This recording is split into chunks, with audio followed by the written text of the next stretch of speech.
Eu gostaria de convidar todos nós a abrirmos as nossas Bíblias ou acompanharmos aqui no livro de Atos dos Apóstolos, capítulo 2, dos versículos 42 a 47. Vocês vão perceber que ele é um texto muito comum, ele é até um texto... a gente pode até considerar simples, porque a gente vê as ideias que existem nesse texto sendo repetidas ao longo da Bíblia, ao longo do livro de Atos, ao longo de todo o Novo Testamento, mas é impressionante como cada parte desse texto é importantíssima. A cada duas palavras a gente entende algo profundo disso aqui. E, portanto, eu espero a atenção de vocês, peço a atenção de vocês para que nós possamos nos debruçar sobre esse texto. Diz assim a palavra de Deus: e perseveravam na doutrina dos apóstolos e na comunhão, no partir do pão e nas orações. Em cada alma havia temor, e muitos prodígios e sinais eram feitos por meio dos apóstolos. Todos os que criam estavam juntos e tinham tudo em comum. Vendiam as suas propriedades e bens, distribuindo entre todos, à medida que alguém tinha necessidade. Diariamente perseveravam unânimes no templo, partiam pão de casa em casa e tomavam as suas refeições com alegria, em singeleza de coração, louvando a Deus e contando com a simpatia de todo o povo. Enquanto isso, o Senhor lhes acrescentava, dia a dia, os que iam sendo salvos. Vamos fechar os nossos olhos mais uma vez e orar ao Senhor pela iluminação no entendimento dessa palavra. Senhor Deus, eu te peço que da mesma forma que o Senhor abriu o meu entendimento e me fez entender verdades profundas com essa palavra, que nesse momento o Senhor possa abrir o coração, os olhos e os ouvidos espirituais da tua igreja, para compreender, para absorver, para manter dentro de si os princípios tão profundos que esse pequeno e simples texto traz para as nossas vidas, Senhor. Que nós venhamos a detalhar e nos esmiuçar e nos debruçar mediante as palavras que aqui contém, porque essas palavras foram escritas por inspiração tua, Senhor. Que nessa noite venhamos a ter esse esclarecimento, em nome de Jesus. Amém. Queridos, um pouco de contexto para quem não tem acompanhado a nossa série até aqui. Esse texto ele vem logo em seguida à ministração de Pedro, a famosa ministração de Atos 2, logo após a descida do Espírito Santo. E contam esses 5 versículos o que acontece logo em seguida, logo após a ministração. Esse texto é uma síntese do que havia sido vivido logo após essa pregação. Nós vimos na pregação anterior que o pastor trouxe que o Lucas, ao escrever Atos dos Apóstolos, ele diz que Pedro falou muito mais coisas àquele povo, ao povo de Jerusalém, mas que não estava escrito por diversos motivos. Muito provável é que seja pela limitação do tempo, a limitação de papel, a limitação de escrita, a limitação na propagação daquele texto que havia no tempo, que diferente da bênção que a gente tem hoje, de cada um ter a sua Bíblia impressa ou até mesmo no celular, no tempo era uma dificuldade muito grande e apenas aquilo essencial deveria ser registrado. É perceptível que isso é verdade, porque a pregação de Pedro, que está em Atos 2, ela pode ser falada, ela pode ser ministrada em poucos minutos. E muito provavelmente, às 9 horas da manhã, cheio do Espírito Santo, não foram poucos minutos que Pedro falou, mas bastante. Ele disse bastante, esclareceu bastante, citou as Escrituras, mostrou aquilo que Deus queria que fosse ministrado sobre o povo de Jerusalém, sobre o povo de Israel que estava reunido naquela festa. Existe um ditado muito famoso que diz assim: pregue o evangelho, se necessário, use palavras. Esse é um ditado muito famoso, a gente encontra ele em muitas igrejas. Eu entendo bem o que esse ditado quer dizer. Ele quer dizer que quando você for manifestar Jesus na vida das outras pessoas, dos seus irmãos, manifestar Jesus na vida daquelas pessoas que convivem com você e que trabalham com você, você precisa manifestar isso com as suas atitudes também. Só que existe um problema e um perigo muito grande quando esse ditado ele é entendido de uma forma errada. Ele diz que essas atitudes às vezes falam mais do que palavras, e realmente Muitas vezes as nossas atitudes, o nosso bem-estar, a nossa forma de trabalhar, a nossa forma de estudar, a nossa forma de conduzir e de enfrentar os dilemas da vida realmente podem atrair muitas pessoas ao nosso redor. A manifestação dos dons espirituais, e dons espirituais eu não me refiro somente aos dons espirituais de falar em línguas, de profecia, ou de palavras de conhecimento e sabedoria, mas o dom do serviço, o dom do aconselhamento, o dom do acolhimento, o dom da fé. Esses são dons que realmente chamam a atenção das pessoas que estão ao nosso redor. Entretanto, meus queridos, a verdade precisa ser dita, a pregação com palavras ela é essencial. O Espírito Santo já havia descido naquele momento onde Pedro estava. E naquele momento poderia simplesmente as pessoas verem aquela manifestação e acreditarem naquilo que Pedro estava vivendo, Pedro e os outros discípulos de Jesus estavam vivendo. Mas não, Pedro, cheio do Espírito Santo, compreende que a manifestação do poder de Deus, que a salvação de Deus vem por meio da pregação do Evangelho com palavras, com a boca. Então isso nós já percebemos agora, a pregação do Evangelho, ela pode até se iniciar por meio das nossas atitudes, nós podemos até atrair pessoas para perto de nós por meio das nossas atitudes, mas a salvação vem por meio da pregação com as palavras. De que Cristo é Rei, Cristo veio morrer pelos nossos pecados, que nós somos pecadores que precisam dessa misericórdia de Jesus. Isso é inegociável. E Pedro, entendendo isso muito bem, estrutura a sua pregação de uma forma que não é simplesmente um discurso bonito, como muitos fazem, infelizmente também fazem dentro de igrejas. Falar bem é uma habilidade, é um dom que a gente encontra em muitos lugares. Mas Pedro, em especial, ele traz 3 etapas que todos deveriam fazer, que deve servir de norte para nós, quando nós formos falar a respeito da palavra de Deus. As 3 etapas que Pedro faz na sua ministração, na sua pregação, é 1, citar as Escrituras. Queridos, na hora de falar a respeito de Jesus, a sua palavra, você sendo uma pessoa fiel, você sendo uma pessoa correta, você sendo uma pessoa reta, uma pessoa misericordiosa, sim, as suas palavras, elas terão um certo peso na vida das pessoas, mas não terão peso do que a Escritura e a própria palavra do Senhor sendo lançada sobre a vida daquelas pessoas.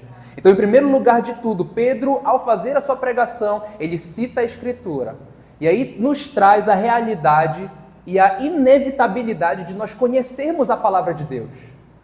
Muitos aqui desejam que os seus familiares sejam convertidos, muitos desejam que as pessoas ao seu redor venham a conhecer Jesus, mas não se esforçam em conhecer a palavra de Deus, não se esforçam em ter sabedoria.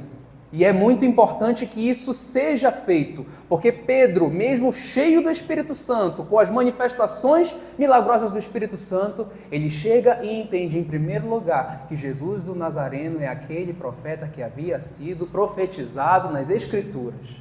Então, que da mesma forma nós venhamos a pregar ao próximo, citando as Escrituras, citando a palavra de Deus.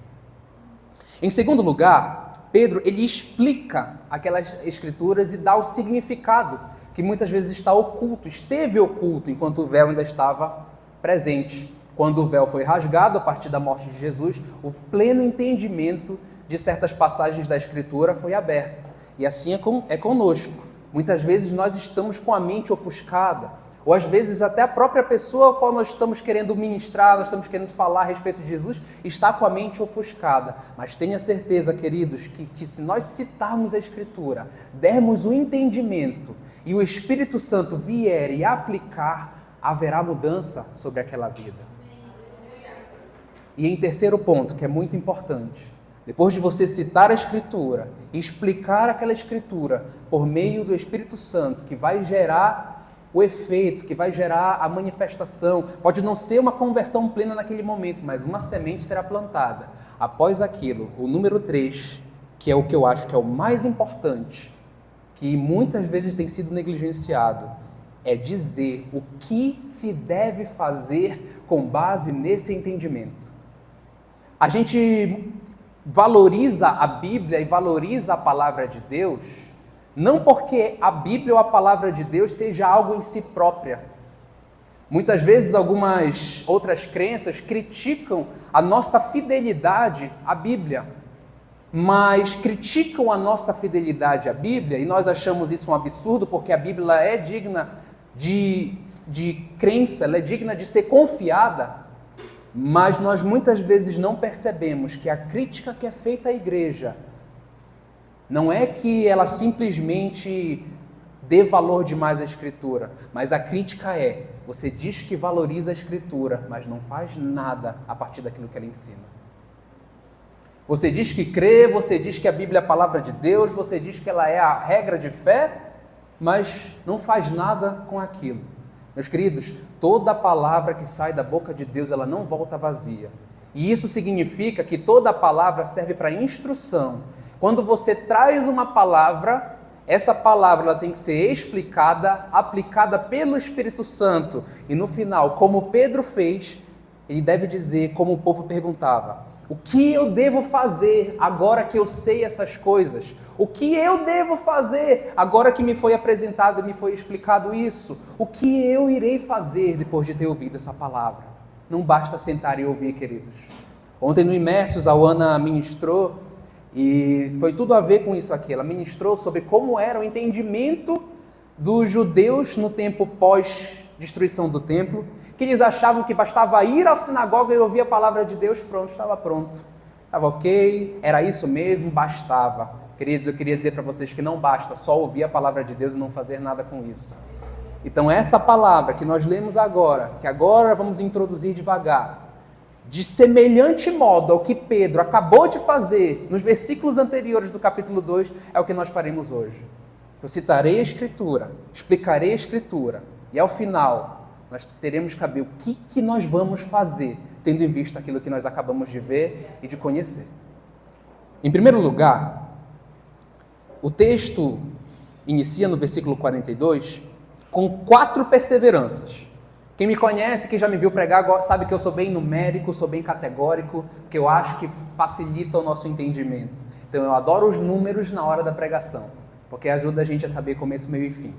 E nós temos nesse primeiro versículo 4 perseveranças: a doutrina dos apóstolos, a comunhão, o partir do pão e as orações. Então são 4 perseveranças que são feitas. Em primeiro lugar, e nós vamos falar sobre cada uma delas, nós vamos falar sobre a doutrina dos apóstolos. Mais uma vez, a doutrina dos apóstolos. Percebam como Lucas, como um bom médico, não à toa é o meu evangelho favorito, para quem não sabe eu sou médico também, então Lucas acaba se tornando meu evangelho favorito. Ele é bem detalhado, sutil, porém firme naquilo que ele coloca. E ele deixa bem claro, eles não estavam firmes na doutrina, eles estavam firmes na doutrina dos apóstolos. Qual que é a diferença disso? Por que isso? Porque o livro de Atos ele foi escrito, muito provavelmente, por volta de 60 a 80 anos depois de Cristo. Se durante a ação e o ministério de Pedro, dos apóstolos, João, Paulo, os falsos profetas já estavam a rodo pela igreja, trazendo as suas doutrinas destruidoras, as suas doutrinas que desviavam muitos, quanto mais nesse tempo onde o livro de Atos foi escrito por Lucas. Então as doutrinas falsas estavam todas espalhadas. E aqui Lucas claramente nos diz que era necessário que nós perseverássemos, tal qual a igreja primitiva perseverou, em uma única doutrina, a doutrina dos apóstolos. Essa é a doutrina que nós devemos perseverar.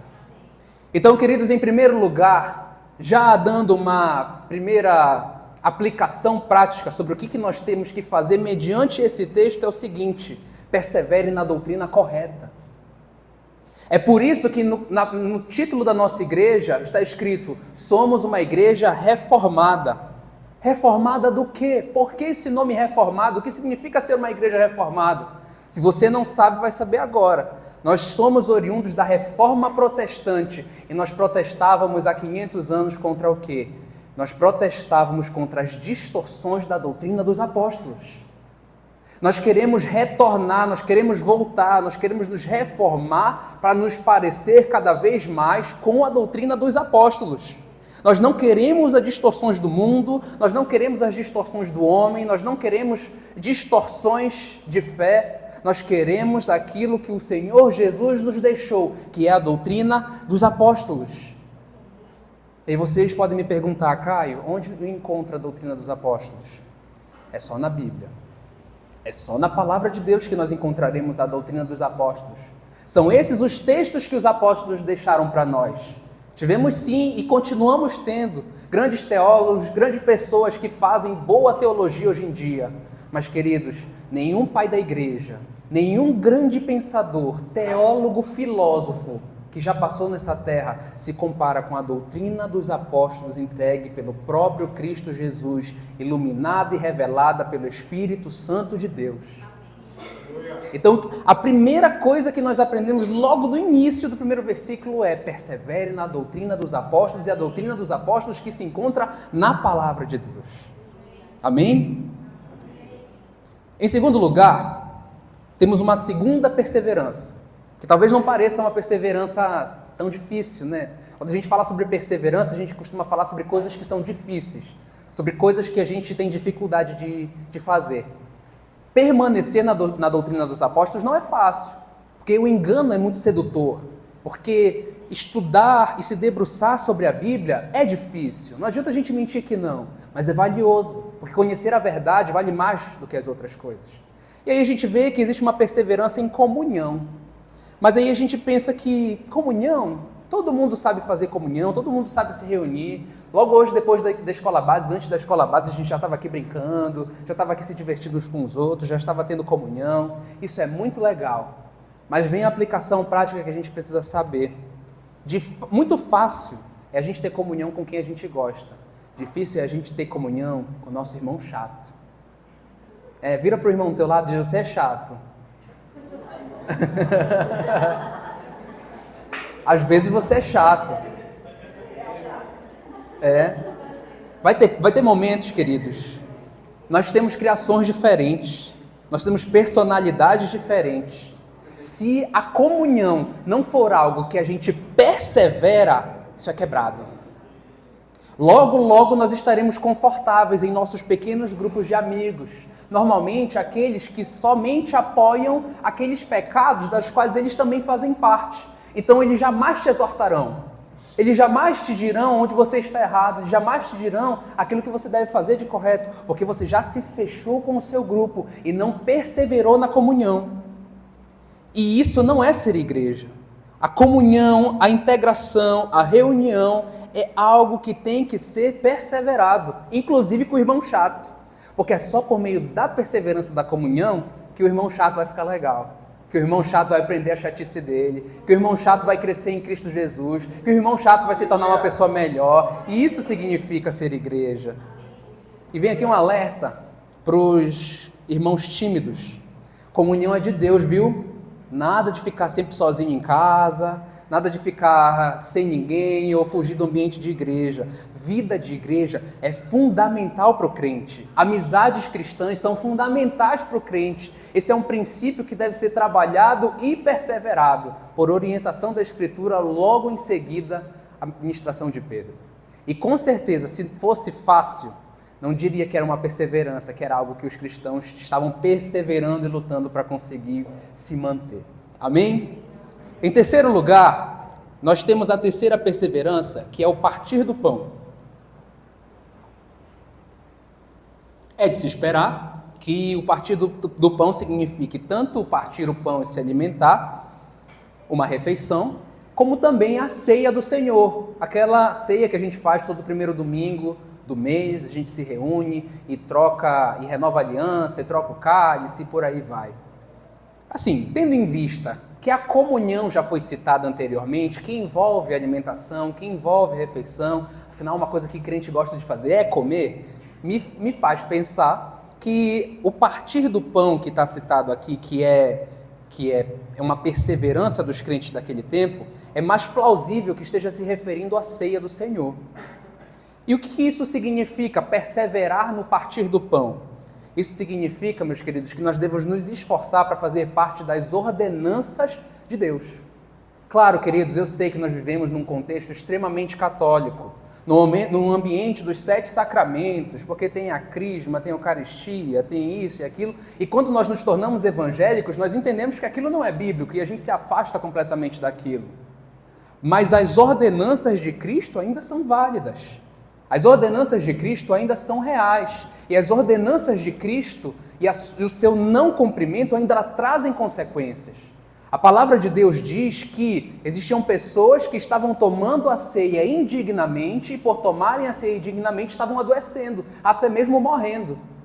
Isso significa que existe uma ação espiritual e existe uma verdade espiritual em você cumprir de forma digna as ordenanças do Senhor. Então a ceia não é só um momento bonitinho de a gente se reúne aqui para ficar trocando cálice, e nem é um momento que a gente fica aqui só para se divertir. É um memorial da vida, ou melhor, da morte e ressurreição do nosso Senhor. E isso tem que ser trabalhado e perseverado com o maior respeito. Queridos, muitas vezes a gente negligencia vir para a ceia do Senhor. E vir e ceiar com frequência é uma perseverança. É algo que a gente tem que ir caminhando perseverante até chegar e continuar fazendo e fazer um esforço para poder chegar aqui. Um outro sacramento que o Senhor Jesus nos dá é o batismo. Então, cristão, crente, que não viu necessidade de se batizar ou que não vê a urgência de se batizar, corra atrás, a gente organiza um batismo, a gente faz algo para que a gente possa batizar você, porque foi ordenança do Senhor, não é bom que isso se postergue muito além. Nós precisamos entender a importância e a realidade dos sacramentos. Sabe por quê, queridos? Porque quando você ignora a importância de algo que Jesus deu importância, é como se você estivesse dizendo para ele: Jesus, eu não ligo para o que você ordenou. E existe, queridos, mais uma boa notícia. Existe recompensa na obediência ao Senhor. Sempre houve e continuará havendo. Obedecer os princípios, os mandamentos, as ordenações do Senhor Jesus nos traz recompensa. E é por isso que aquela igreja perseverava, porque as coisas aconteciam, as portas se abriam, as estruturas se moviam, porque eles obedeciam os sacramentos e as ordenanças do Senhor. No nosso momento é a presença da ceia, o partir do pão e também o batismo. Em quarto lugar, vem a quarta perseverança. E nós já fomos um tempão, nem saímos do primeiro versículo, para vocês verem como eu estava enganado com relação àquele texto. O quarto lugar é a perseverança em oração. Queridos, eles haviam presenciado o próprio Cristo. Eles viam o cumprimento de diversas profecias. Imagine que você vê, durante toda a sua infância, as histórias e os milagres de Elias, de Eliseu, de Isaías, Jeremias, todos aqueles profetas, Moisés, e de repente, na sua frente, você vê um profeta que faz tudo o que eles fizeram. Porque é impressionante, o que Jesus faz no Novo Testamento é o que os profetas do Antigo fizeram e faz mais, e faz além. Então ele reúne tudo aquilo para dizer: eu sou maior do que todos os outros. Você viu aquilo e você viu aquele cumprimento de profecia e você recebeu do dom do Espírito Santo e esse poder maravilhoso que recebe do Senhor, e mesmo assim você se mantém perseverante na oração. Esses crentes do tempo, eles não achavam que estava tudo garantido porque eles viram Jesus ou porque eles receberam o poder do Espírito Santo. Pelo contrário, me faz pensar que por eles terem recebido aquilo aí que eles oravam mais. E aí eu trago o questionamento para a gente que não viu o que eles viram, talvez. Eu diria até com certeza, nós não vimos o que eles viram, porque nós não vimos o Jesus encarnado na nossa frente. Nós não vimos a grandiosidade dos milagres de Jesus. Nós não recebemos o poder e o dom do Espírito Santo da exata mesma forma e intensidade que os apóstolos receberam. E eu faço a pergunta para a igreja: por que nós temos orado menos? Que motivo nós temos para orar menos, sendo que aqueles que receberam de tudo permaneciam perseverantes na oração? É porque eles tinham o entendimento de que o sustento daquela manifestação, o sustento da igreja, eu digo de forma espiritual, ele estava atrelado com a oração, e por isso era necessário perseverar. Além disso, se nós não perseverarmos, nós vamos esfriar. Querido, se você esperar a vontade de orar, você vai morrer de inanição espiritual. Porque a ordenança é persevere, é ore sem vontade, é faça, nem que seja 5 minutos, porque 5 vira 10, 10 vira 15, 15 vira 30, 30 vira 1 hora, e assim por diante. Mas persevere, ainda que seja pouco. E há um outro detalhe. Existem coisas que Deus deixará acontecer nas nossas vidas, se for necessário que aquela coisa aconteça para que eu me aproxime dele. Entenda, queridos, Deus só tem um grande propósito: glorificar o seu santo nome. Esse é o propósito maior de todos. Esse é o propósito ao qual nós devemos seguir. E Deus glorifica o seu próprio nome tendo criaturas que o amem e amando as suas criaturas. Ou seja, o nosso amor por Deus o glorifica. O nosso desejo por Deus o glorifica. O fato de nós queremos e desejarmos a Deus ardentemente o glorifica. Então Deus fará de tudo para que nós estejamos perto dele, inclusive as coisas ruins sobre a sua vida. Todas as coisas cooperam para o bem daqueles que amam a Deus. Esse é um versículo muito falado, muito usado, mas muitas vezes pouco entendido. Que todas as coisas são essas? Todas, as boas e as ruins. E meu querido, quando nós estamos distantes do Senhor, as coisas ruins acontecem. Se for necessário para que nós nos aproximemos dele. Por isso que existe a famosa frase de mãe, né?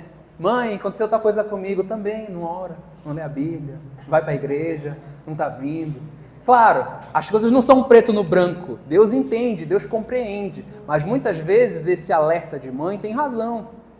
Existe um certo princípio naquilo, porque o Senhor, se for teu pai, o Senhor, se te ama, e o Espírito de Deus se habita dentro de você, Ele não deixará você distante. E Ele fará a atividade que for necessária para te fazer perseverar em oração. Amém? Partindo agora para o versículo 43, juro que eu vou terminar, tá? A gente vai acabar, não se preocupem. Segue dizendo que em cada alma havia temor. Que tema importante, né? Nós entendermos e compreendermos o que significa o temor. E o temor, ele é o respeito. O temor é o reconhecimento de quem Deus é. O temor é o reconhecimento de que Deus é poderoso, Ele é soberano. Se Ele quisesse te esmagar e se Ele quisesse aniquilar a sua existência presente, a sua história, a sua mente, se Ele quisesse te apagar do mundo, Ele poderia. Mas Ele não fará isso porque te ama. Então, ter temor a Deus não é o medo, porque nós não estaremos diante de Deus, se estivermos em Cristo Jesus, nós não estaremos diante de Deus com medo, mas nós precisamos manter em temor e com temor. E é muito importante que o versículo 43, logo depois das perseveranças, ele fala logo sobre o temor, porque ele vai ser muito importante para aquilo que a gente vai ver em seguida, a partir do versículo 44. Em seguida, no versículo 43, ele diz que muitos prodígios e sinais eram feitos por meio dos apóstolos. E eu gostaria de chamar a atenção para esse aspecto, porque esse texto está sendo uma manifestação do que a nossa igreja acredita. Primeiro nós falamos sobre o fato dela ser reformada. E agora, no segundo momento, nós vamos falar sobre ela ser carismática. O que significa ser carismática? E eu chamo a atenção para esse aspecto. Os grandes sinais e prodígios dos apóstolos serviam para confirmar a bênção de Deus sobre aquele ministério, em contrapartida aos falsos profetas. Paulo, em muitos momentos, vai dizer que os supostos apóstolos nunca fizeram nada, eles só têm palavras eloquentes, mas a manifestação do Senhor estava sobre a vida da sã doutrina. Então, o Senhor estava, assim, trazendo bênção, trazendo sinais, maravilhas, a sombra do apóstolo curava, e onde eles passavam, os demônios se manifestavam, e tudo aquilo era transformado, para que Deus pudesse confirmar a sua palavra.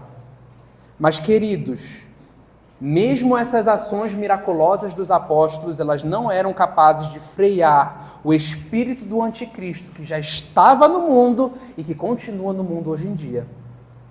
Tá certo? Não se iludam, queridos. Nós devemos buscar a manifestação e os dons do Espírito Santo. A manifestação extraordinária do Senhor. É necessário que nós venhamos a buscar esse dom. E eles vão convencer muitas pessoas, sim, do pecado. Então, vai haver pessoas, querido, eu creio nesse tempo para essa igreja, que entrarão por aquelas portas e serão confrontadas por um profeta do Senhor, que vai revelar os segredos da sua vida. Ela irá se ajoelhar, reconhecer que Deus está nesse ambiente e irá se converter ao Senhor. Eu creio nisso, meus queridos, porque é o que a palavra de Deus determina e deixa para a igreja. Só que é importante que nós venhamos a ter sabedoria no entendimento disso. Porque essas manifestações miraculosas, apesar de validarem a ação dos apóstolos, hoje em dia, elas estão permeadas ao redor do espírito do anticristo. E muitos lugares que existe manifestação espiritual, ela é feita por meio da ação de Satanás. E a Bíblia nos alerta acerca disso. Então nós precisamos ter entendimento para que nós não venhamos a colocar a nossa esperança na manifestação dos dons, mas a nossa esperança é na palavra de Deus que revela Cristo Jesus, que é o final da nossa esperança. Mas que essa manifestação dos dons, ela não tem necessariamente uma proposta de ser evangelística e trazer conversão sempre. Sabe por que eu te digo isso, querido? Porque Jesus Cristo, quando fez mais milagres do que todos os outros profetas anteriormente, enquanto andava nessa terra, encontrou muita incredulidade. Então não vai ser o seu falar em línguas, não vai ser o seu dom profético, não vai ser o seu dom de conhecimento, nem de sabedoria, que irá converter as pessoas. Será o Espírito Santo de Deus, mediante a vontade dele, e você será só um instrumento. E pode ser que o instrumento para a salvação daquela pessoa seja você, mas pode ser que você seja cheio do Espírito Santo, e aquilo não gere efeito nenhum sobre a vida da outra pessoa.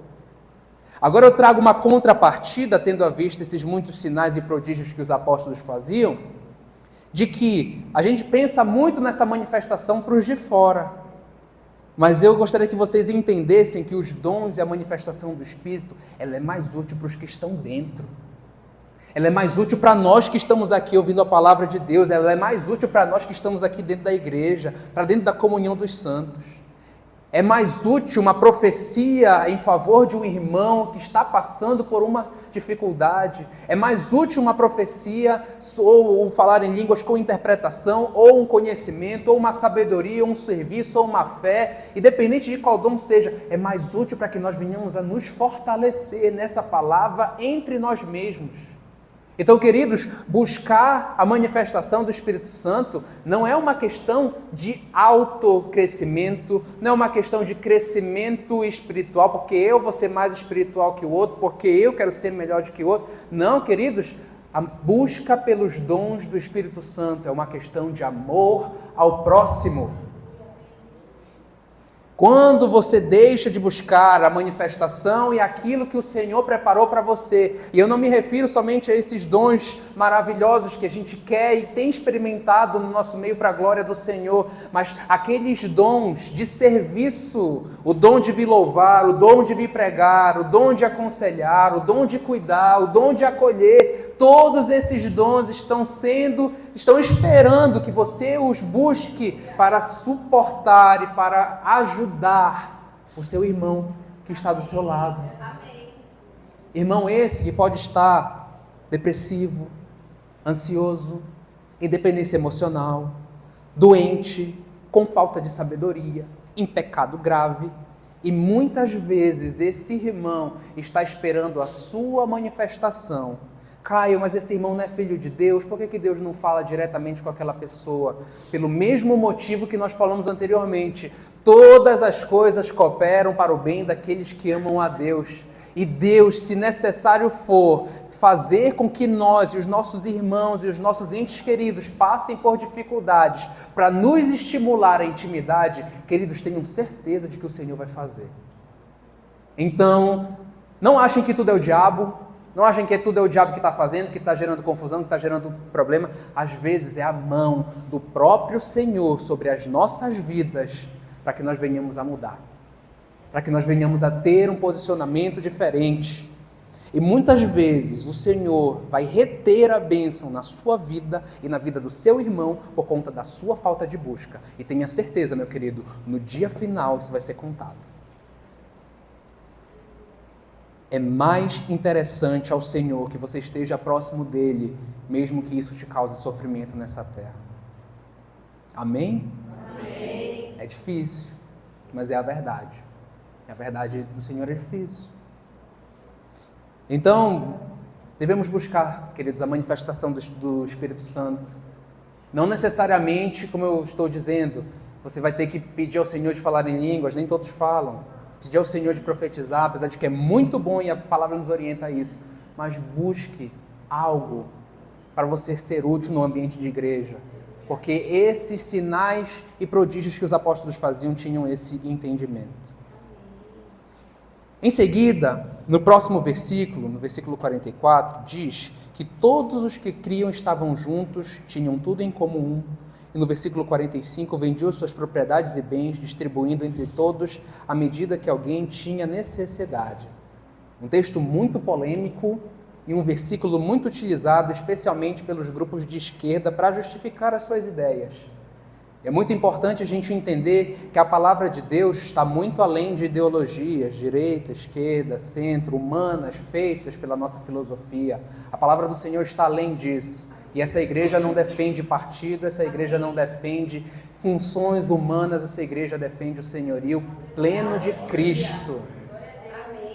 E nisso nós precisamos saber, queridos, que o engano está por toda parte, o espírito do anticristo está por toda parte, pela direita, pela esquerda, pelo centro, por detrás, por cima, por baixo, querendo nos enganar.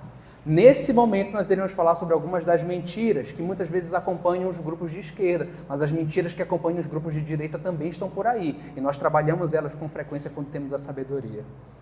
Esse texto que fala a respeito da igreja viver em comunhão e de ter tudo em comum, ele não fala e ele não propõe que todos os seres humanos e uma sociedade se posicionem dessa forma como ideal. Sabe por quê?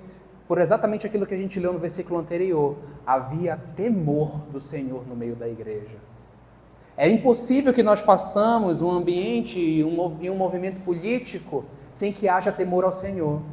Nós não podemos esperar que haja bondade, não podemos esperar que haja entendimento, não podemos esperar de que haja plena e justa distribuição dos recursos, se não houver o temor do Senhor. O temor do Senhor é necessário, porque senão a natureza humana toma conta e a natureza humana é propensa ao roubo, ao desvio, à corrupção. Isso não é a proposta aqui, esse texto, mas todos compartilhavam as suas coisas por causa de alguns motivos. Porque confiavam que Deus era quem geria. Então a confiança na provisão do Senhor fazia com que aquilo que eles tinham não fosse relevante. Poderia ser vendido e distribuído entre os outros, porque o Senhor era quem provia. E queridos, nós permanecemos sendo a igreja do Senhor. Nós permanecemos sendo o povo de Deus. Como nós vimos na escola base, não é só Israel que é o povo de Deus, nós somos o povo de Deus, amém? O Senhor ainda é quem nos provê, quem nos gere. Ele é quem cuida de nós, nós precisamos ter essa confiança. Eles tinham. E especialmente por conta do temor que havia naquela igreja daquele momento, não havia abusos. Não havia desonestidade, porque a desonestidade era simplesmente punida de morte. Ser desonesto com as coisas do Senhor era punido de morte. Infelizmente, nós não conseguimos fazer um sistema político que puna a desobediência com morte, porque nós não conhecemos o coração. Nós não podemos exercer um domínio político que traga morte ou que traga esse temor que havia no tempo, como é o exemplo de Ananias e Safira. Então, existia uma visão de compartilhamento que estava atrelada ao temor ao Senhor e que estava atrelada à noção e o entendimento de que o Senhor provia. E isso não é uma coisa irreal para os nossos meios, isso é uma coisa real para os nossos meios. Se nós tivermos temor ao Senhor, sabendo que Ele está vendo todas as coisas, e se nós tivermos aquela honestidade, o entendimento de que é o Senhor que nos supre, com certeza nós faremos o que eles faziam, de vender as nossas propriedades e compartilhar com aqueles que não têm. Uma outra importante característica dessa atitude é que existe uma visão de família. Nós, com as nossas famílias, nós chegamos e vendemos as nossas coisas, conseguimos um dinheiro para ajudar os nossos familiares que estão em necessidade. Da mesma forma, os irmãos em Cristo, desse tempo, logo após a pregação de Pedro, se entendiam verdadeiramente como irmãos. E aí vem mais um motivo de confronto e coisas que nós devemos mudar. Nós temos nos visto como família. Nós temos visto a necessidade do nosso próximo como uma necessidade importante, como a necessidade de um irmão.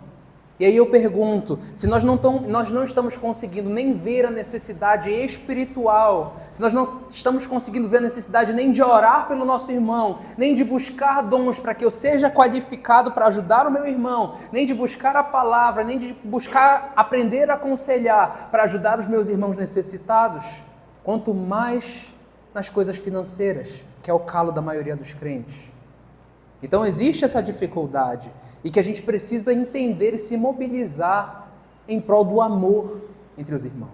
Meus queridos, eu amo vocês. Eu gostaria de dizer isso publicamente. Amo vocês de coração.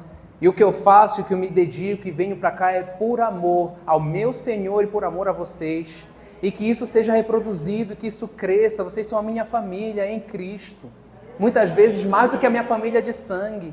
É em vocês que eu confio, é vocês que eu conto, é vocês que eu confesso, é com vocês que eu me dedico. E isso é lindo e a gente precisa viver esse ambiente de igreja.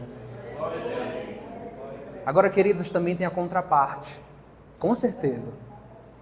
Porque o irmão necessitado, aquele que recebia ajuda, certamente ele buscava uma forma de sustento o mais rápido possível. Porque ele não gostaria de ser um peso e não gostaria de ser um fardo para os seus outros irmãos. Porque ele o ama de paixão. Quando você ama o seu irmão que está te ajudando, quando você ama aquela pessoa que está se dedicando a você, você se esforça e você se dedica para não ficar naquela situação. Você não se acomoda somente recebendo, mas você se dedica para poder partilhar com o próximo, para poder retribuir quando necessário. E o temor do Senhor produzia isso naquele tempo. Então, não era aquela ajuda inconsequente, aquela ajuda só de sugar, aquela ajuda parasitária na vida de igreja. Não, a ajuda era sempre acompanhada de um irmão que tinha o temor de que, quando possível, buscar uma forma de sustento para que não se fosse prejuízo. Amém? Em seguida, no próximo versículo, no versículo 46, diz que diariamente perseveravam unânimes no templo. Então eles diariamente perseveravam unânimes no templo. Partiam um pão de casa em casa e tomavam as refeições com alegria e singeleza de coração. Nesse sentido, queridos, o texto ele fala sobre a oração no templo. Eu confesso que eu mesmo, quando li esse texto pela primeira vez, eu não dei muita atenção para o significado desse texto. Mas ele é fundamental para que nós possamos entender a mentalidade dos primeiros cristãos, que é muito acusada pelas outras pessoas que veem a nossa fé e tentam desmerecer a nossa fé. Os apóstolos e os primeiros cristãos, eles não buscavam criar uma nova religião. Saiba disso e entenda isso. Eles não tinham esse entendimento de construir um templo próprio, uma nova proposta, porque nós vamos fazer algo diferente, porque nós somos de uma outra fé que saiu daqui, então ignora a lei, corta a lei, tira aquilo fora, ignora os sacerdotes, ignora Israel. Não! Eles realmente viam, como é verdade, que a vinda de Jesus era o cumprimento das profecias e o segmento natural da história de Israel. Da mesma forma como eles tinham aquela fé, nós também devemos ter.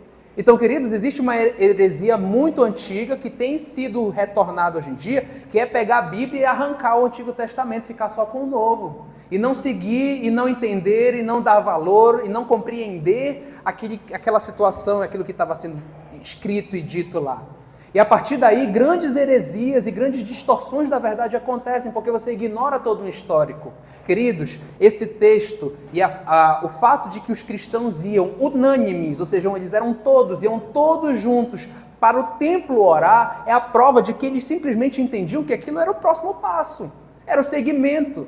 Eles são judeus, são do povo de Israel. O Senhor enviou o Messias e está manifestando o seu poder. Para onde eles iriam mais? eles iriam para o templo orar, porque eles não tinham uma vergonha ou achavam que ia distorcer de alguma forma aquilo.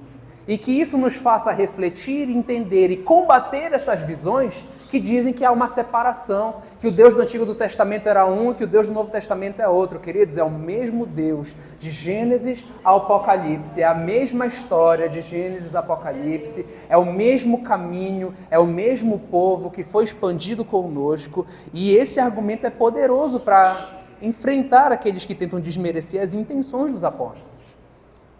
Em seguida, nós vemos no versículo em seguida, sobre o partir do pão nas casas, novamente nos dando a entender que os membros compreendiam que a ceia era um ato de aliança com o Senhor e uns com os outros. É por causa desse texto também que a gente troca o cálice da ceia, renovando a nossa aliança, porque eles iam na casa uns dos outros e iam partindo o pão. Isso significa comunhão, sim, mas isso significa o entendimento do sacramento da ceia e a renovação de aliança dentre os irmãos. E eles faziam as suas refeições com alegria, ou seja, nada de murmuração na hora do almoço, nada de murmuração na hora da janta, nada de murmuração ao longo da casa quando estiverem fazendo as refeições, porque eles faziam suas refeições com muita alegria. E em seguida também cantavam louvores a Deus, e especialmente uma parte muito importante, que agora eu gostaria um pouquinho mais da sua atenção. Eles tinham a simpatia do povo.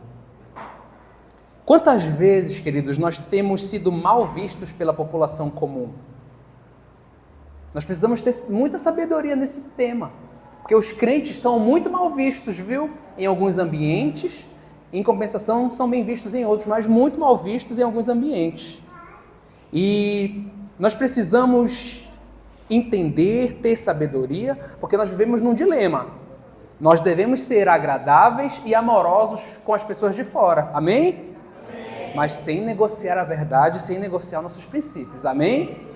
É isso que nós precisamos fazer. Precisamos ser amáveis, nós precisamos ser misericordiosos, cuidadosos, tratar todos com muito amor, mas nós precisamos ser fiéis aos nossos princípios, sem jamais negociar a verdade. A Bíblia fala que o mundo nos odiará. E aí a gente pode pensar, Caio, como que o mundo vai nos odiar, mas os crentes tinham a simpatia do povo? O que estava acontecendo? O que quer dizer a respeito disso? Mas é isso que você precisa entender. Nós precisamos ser odiados pelo mundo por falar a verdade, não por sermos chatos. Essa que é a verdade. Nós precisamos ser odiados pelo mundo por falar a verdade inconveniente que eles não querem ouvir. E não porque nós somos chatos, fofoqueiros, desonestos, mentirosos e damos mau testemunho do Senhor. Então, ter a simpatia do povo era algo importante que fazia parte de uma vida cristã cheia do Espírito Santo. Então, queridos, que nós venhamos a conquistar a simpatia dos nossos colegas de trabalho, dos nossos colegas de faculdade, dos nossos colegas de escola, dos nossos familiares. Conquistar essa simpatia por meio das nossas boas atitudes, da manifestação do Espírito Santo e pregar a palavra de Deus quando for oportuno. E por fim, esse texto fala uma das verdades mais importantes para a nossa fé. E agora vamos passar para a terceira parte da nossa igreja. Eu achei sensacional como ele foi certinho. Na parte do reformada, na parte do carismático e agora na parte do missional, que são os 3 pilares da nossa igreja. Ela é reformada porque volta às origens dos apóstolos, carismática porque acredita na manifestação dos dons espirituais e missional porque ela entende que isso não se resume a essas 4 paredes. Porque ela é necessário que as pessoas encontrem o Senhor Jesus Cristo, que as ovelhas que não estão nesse aprisco sejam encontradas e trazidas para dentro dele. E muitas vezes nesse processo nós enchemos o nosso coração de expectativas, enchemos o nosso coração de responsabilidades, enchemos o nosso coração de coisas que nós precisamos fazer em prol de outras pessoas. Como assim? Ai, Caio, eu não sei quando eu vou pregar o Evangelho, eu não sei quando eu vou falar, porque eu tenho que falar da melhor forma, eu tenho que ser muito sábio, eu tenho que ser certinho no falar, eu tenho que ser fazer aquilo certinho para a pessoa não se afastar, para a pessoa não me interpretar mal, para que aconteça alguma coisa, porque ela só vai vir a Jesus se eu explicar direitinho para ela. E eu queria dizer para vocês, meus queridos, que sim, é muito importante que a gente estude a palavra, que a gente seja sábio no falar, mas todas aquelas pessoas que vieram a Cristo por meio do que eu falei, não foi porque eu falei bonito, não foi porque eu falei eloquente, não foi porque eu falei legal, não foi porque eu sou bonitinho ou por qualquer coisa que eu fiz, mas simplesmente porque eu citei a Escritura, expliquei a Escritura e disse o que ela tinha que fazer. E isso basta, queridos. E isso basta por um motivo muito simples, porque não depende de nós a conversão das pessoas, não depende de nós a conversão das outras pessoas, depende do Senhor, do seu Espírito Santo, de tocar na vida daquela pessoa, por meio da pregação do Evangelho que vai sair da minha e da sua boca. A minha e a sua boca é um instrumento de pregação do Evangelho, que pode não afetar e tocar aquela pessoa naquele primeiro momento. O próprio apóstolo Paulo, quantas e quantas vezes a gente não vai ver ao longo do livro de Atos que o apóstolo Paulo ouvia a palavra de Deus. Ele ouvia o Evangelho, ouvia e resistia o tempo inteiro. É como diz o famoso teólogo John Piper, ele diz assim: a graça de Deus, ela é resistível, até não ser mais. Até chegar o momento em que não há mais como resistir. E até chegar aquele momento onde o Espírito Santo chega e arranca e toma do império das trevas aquele coração e transforma para ele mesmo. E não cabe a nós decidir quando essa graça não será mais resistível. Não cabe a nós determinar a resistência do coração de cada pessoa. Jesus, os apóstolos, nas suas orientações, não nos chamaram para quebrar corações, nem para trocar corações de pedra por corações de carne. Quem faz esse trabalho é o Senhor. O nosso chamado é pregar o Evangelho. E é por isso que esse texto, no versículo 47, diz... Depois de louvando a Deus e contando com a simpatia de todo o povo, diz assim: enquanto isso, o Senhor lhes acrescentava. É o Senhor quem traz pessoas aqui nessa igreja, é o Senhor que faz com que as pessoas que vêm aqui fiquem, é o Senhor que trouxe as pessoas que estão caminhando e vindo todo dia aqui, dia após dia, aqueles que iam sendo salvos, aqueles que iam sendo libertos, aqueles que iam conhecendo ao Senhor. Então, queridos, que o nosso papel seja convidar, que o nosso papel seja pregar e manifestar o Evangelho, que o nosso papel, a gente entenda, seja conhecer as verdades e falar as verdades. Muitas vezes, querido, aquela pessoa vai ser salva quando você disser: olha, eu não sei muito bem como é, eu não sei muito bem como são os detalhes, eu não sei muito bem o que deve acontecer, mas eu sei de uma coisa: o meu Redentor vive, Jesus é o meu Senhor, Jesus transformou a minha vida, Jesus pode transformar a sua, Jesus está aqui pronto para nos libertar das amarras do pecado e nos salvar da condenação. Isso é suficiente, meus queridos, para transformar uma vida, basta às vezes que nós nos posicionemos. Eu posso, queridos, vir aqui nesse púlpito, falar diversas vezes e falar muitas vezes e falar o tempo inteiro e repetir isso várias vezes, mas no final é só o Senhor que pode transformar, e pode ser que Ele esteja tocando no seu coração nessa noite, pode ser que Ele esteja gerando essa transformação, tendo em vista quão maravilhoso é essa manifestação da sua palavra. E eu gostaria de trabalharmos algumas aplicações práticas, agora que nós terminamos o texto, para que nós possamos sintetizar de uma forma melhor aquilo que nós vimos até agora.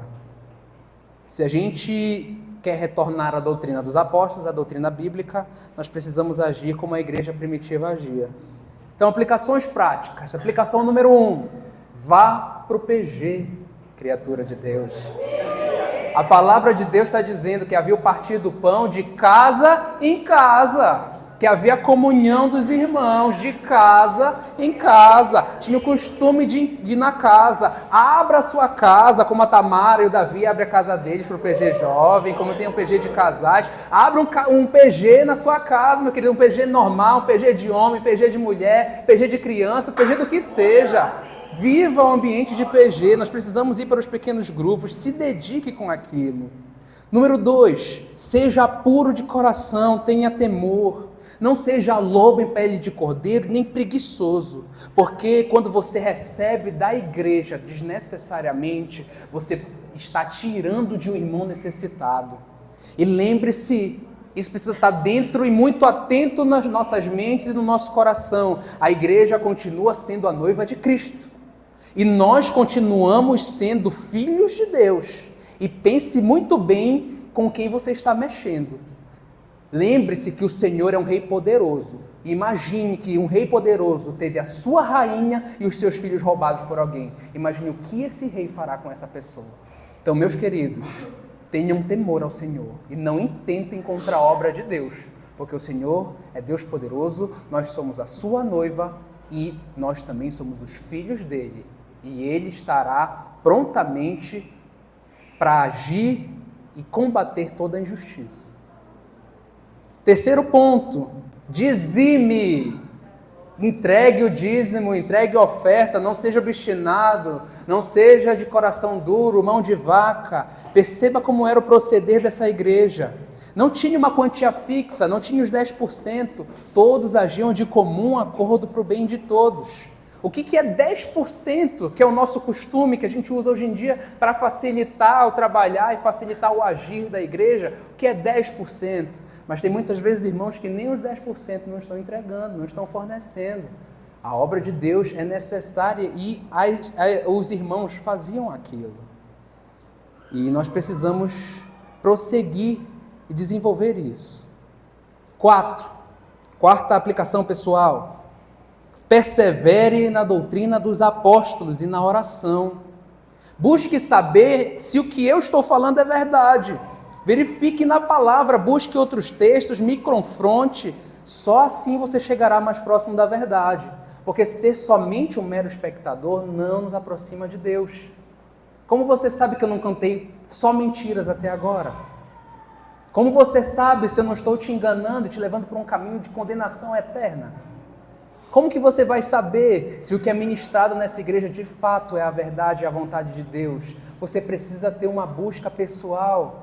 Esse era o objetivo da reforma protestante. E em quinto lugar, e que gostaria de convidar todos a ficar de pé, convidar o louvor a estar aqui para que nós possamos orar.